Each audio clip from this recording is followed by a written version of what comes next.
പ്രിയമുള്ളവരെ, ഉമർ ഇബ്നുൽ ഖത്താബ് റളിയല്ലാഹു തആല അൻഹുവിന്റെ ആ കൈകൾ പിടിച്ചിട്ട് വയസ്സായ ഉമ്മ പറഞ്ഞു പോയി, പൊന്നുമോനെ ഉമറേ, നിങ്ങൾ ഉമറായിരുന്നോ?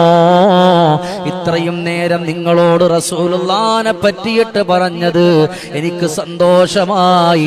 എൻ്റെ ഹബീബിനെ പറ്റി ഞാൻ പറഞ്ഞത് ഉമർ തങ്ങളെ നിങ്ങളോടാണ്.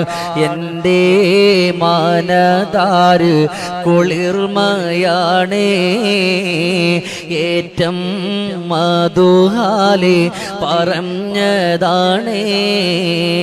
എൻ്റെ ഹബീബോരെ ഉരൈ ചെയ്യാനേ കഴിഞ്ഞ സന്തോഷത്താൽ കരഞ്ഞു മോനെ.